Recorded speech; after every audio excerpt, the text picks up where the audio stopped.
Jeremy, on my way in today, there was an American flag and it was blowing in the wind. I know. All the flags across the area were blowing in the wind, gusty as can be. We had a cold front roll through yesterday, and that pushed in the winds right out of the northwest, and gusts were up to 50 miles per hour in some places. Chelsea, before we talked about this, why you wanted to know the moon was called the Beaver moon, remember? Yep. Well, all moon names come from the Old Farmer's Almanac, and they're derived from Native American cultures and traditions. And this time of year is when the Native Americans started trapping beavers and using their fur. So fur trappers in colonial America also started doing this, and this is the time of year the beavers started preparing their dens for winter. Okay. So, thus the Beaver moon, and we got all kinds of great photos coming in from our viewers of the Beaver moon as well. This one especially, Avis, you outdid yourself.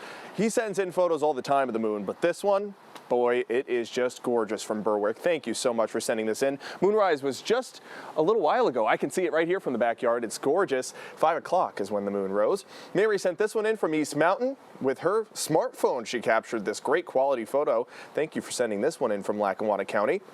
The Beaver moon was officially full yesterday afternoon. It appears 98% full tonight. Again, it rose at 5 o'clock. It is the final of 4 supermoons in a row. We've had them every single month since August. So August, September, October, now November. This supermoon appears 6% bigger and 16% brighter in our skies. It's also known as the frost moon because a lot of the time, this time of year, overnight lows are below 32 degrees. Winds now have definitely calmed from earlier, less than 10 miles per hour. But look at that gust out in Mount Pocono, 51 miles per hour. And that's why we had a fire weather warning in effect until 6 o'clock. Now that those winds have come, the fire weather warning has expired from the National Weather Service. But still, fire danger very high. No campfires tonight. Be careful with those cigarette butts. Flames can still spread, especially out in the Poconos where winds are gusting tonight up to 20 miles per hour through tomorrow morning. The rest of us definitely quiet down.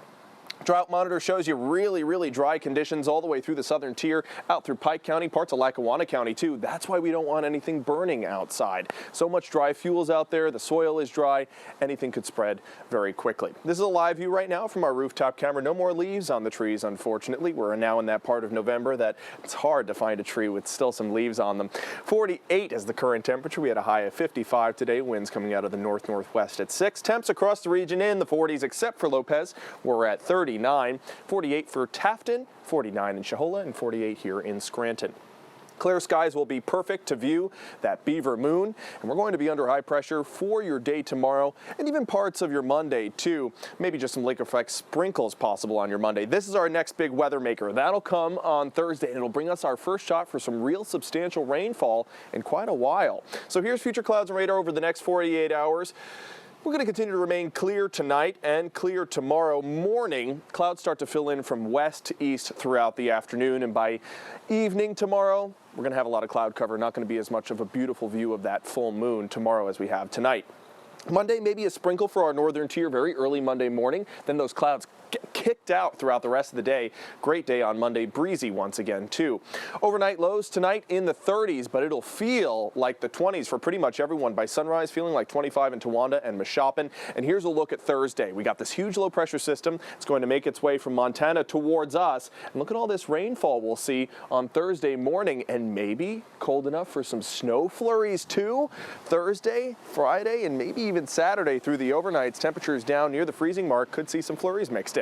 That's your 7-day forecast. Temperatures in the 60s for your Monday and Wednesday. Then they take a big tumble when that cold front comes through. Temps only in the 40s as highs. Chelsea, for next weekend. And we really need that rain. And we really do, yeah. Any dent in the drought we can make, the better. Awesome. All right, good to know. Thanks, Jeremy.